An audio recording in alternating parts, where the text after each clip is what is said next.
Hi friends, என்னோடய channel முதல் தடவையாக பார்க்குறவங்க சப்ஸ்கிரைப் பண்ணி சப்போர்ட் பண்ணுங்கள். நான் இன்றைக்கி பண்ணியிருக்கிறது வந்து எறா வச்சு புலாவ். நல்ல பெரிய பெரிய எறா ஒரு 5 எறா எடுத்து வச்சு ஒரே ஒரு டம்ளர் போட்டு புலாவ் பண்ணியிருக்கேன்.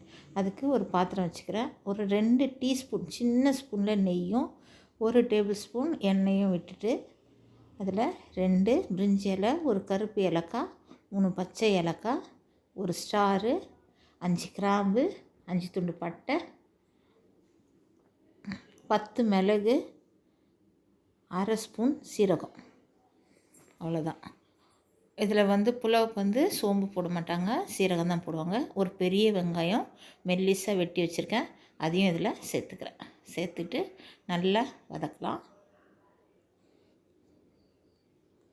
அதுக்குள்ளே நான் அந்த இறால வந்து கொஞ்சோண்டு இஞ்சி பூண்டு, கொஞ்சம் உப்பு, கொஞ்சம் மிளகாத்தூள் போட்டு நான் அதை பரட்டி கொஞ்சம் நேரம் ஊற விடலாம். நான் இதை வந்து தனியாக நம்ம இப்போ எக் பிரியாணி பண்ணும்போது, முட்டை பிரியாணி பண்ணும்போது எப்படி நம்ம தனியாக மேலே போடுவோம்ல, அந்த மாதிரி தான் நான் பண்ண போகிறேன். இதில் போட்டால் வந்து கலர் வந்துடும், புலாவ் ஒயிட்டாக இருக்கணும். அதனால் பாருங்கள், லைட்டாக வதங்கினா போதும். ரொம்ப டார்க் ப்ரௌனாக பிரியாணிக்கு வதங்குற அளவுக்குலாம் வதங்க வேண்டாம். ஒரே ஒரு தக்காளி நீட்டாக வெட்டி அதையும் போட்டிருக்கேன்.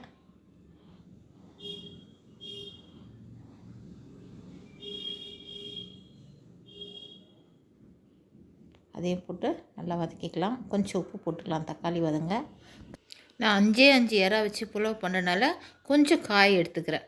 ஒரு 6 பீன்ஸு, ஒரு பெரிய உருளைக்கிழங்கு, ஒரு கேரட்டு, அதை மட்டும் நான் கட்டமாக வெட்டி அதையும் போட்டு ஒரு வதக்கிக்கிறேன். கொஞ்சம் 1 டேபிள் ஸ்பூன் இஞ்சி பூண்டு பேஸ்ட்டு. ஆக்சுவலாக புலாவில் வந்து இஞ்சி பூண்டு பேஸ்ட் போட மாட்டாங்க, காரம் போட்டு செய்யும்போது பண்ணுவாங்க. இஞ்சி மட்டுமே கொஞ்சம் போடுவாங்க. நான் கொஞ்சமாக இஞ்சி பூண்டு போட்டிருக்கேன். தக்காளியும் போட மாட்டாங்க. நான் லைட்டாக புளிப்பு டேஸ்ட் வேணும்னு ஒரு தக்காளி ஆட் பண்ணியிருக்கேன். இந்த டம்ளரில் 1 டம்ளர் பாஸ்மதி ரைஸ் ஊற வச்சுருந்தேன். அதனால் நான் 1.5 டம்ளர் தண்ணி சேர்த்துக்கிறேன். 1 மணி நேரமாக பாஸ்மதி அரிசியை ஊற வச்சு கழுவி ஊற வச்சுருக்கேன் எடுத்து. இப்போது அதில் தண்ணியில் உப்பு பத்தலை எனக்கு. எப்போவுமே தண்ணியில் வந்து உப்பு கொஞ்சம் அதிகமாக இருக்கணும், அப்போ தான் வந்து சாப்பாட்டில் கரெக்டாக இருக்கும். ஒரு சின்ன பேன் வச்சு 1 டீஸ்பூன் நெய் விட்டுட்டு அதில் ஒரு 6 முந்திரி பருப்பை நான் ஃப்ரை பண்ணி எடுத்து வச்சுக்கிறேன், சும்மா கார்னிஷிங்காக.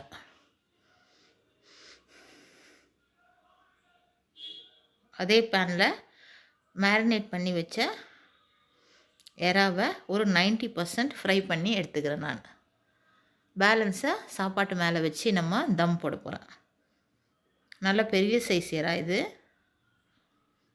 நான் ஒரே ஒரு டம்ளர் பண்ணுறதுனால 5 எறா போட்டு பண்ணியிருக்கேன். நான் நேற்றே சொன்னேன், எறா வந்து குழம்பு வச்சேன், உருளைக்கிழங்கு போட்டு எறா வந்து புட்டு செஞ்சேன். இதில் இப்போது மிச்சம் எறாவில் வந்து இந்த மாதிரி புலாவ் பண்ணுறேன். இன்னும் கொஞ்சமாக நெய் விட்டுக்கிறேன் அது மேலே பொரியறதுக்கு. நல்லா குக் ஆகிடுச்சு, அதை ஆஃப் பண்ணி எடுத்து வச்சுக்கிறேன். தண்ணி நல்லா கொதிச்சிடுச்சு. இப்போ ஊற வச்ச அரிசியை இதெல்லாம் சேர்த்துக்கலாம். சேர்த்துட்டு ஒரு 5 நிமிஷம் குக் பண்ணால் போதும். அது ஒரு 70% வெந்துடும், தண்ணி எல்லாம் அது இழுத்துக்கும். புலாவ் வந்து நல்லா உதிராக இருக்கணும். பாருங்கள், ஒரு 75% மேலே தண்ணி இழுத்துடுச்சு, சாதமும் பாதிக்கு மேலே குக் ஆகிடுச்சு. இப்போ நம்ம எறா வந்து அந்த தேய்ச்சி பத்தா வெளில எடுத்துடலாம். நம்ம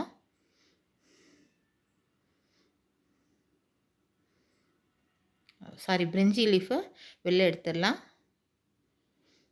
இப்போ அந்த எறாவை மேலே நான் வச்சிடுறேன். நம்ம முட்டை பிரியாணி பண்ணும்போது முட்டை தனியாக மசாலா போட்டு எண்ணெயில் ஃப்ரை பண்ணிவிட்டு மேலே வைப்போம்ல, அதே மாதிரி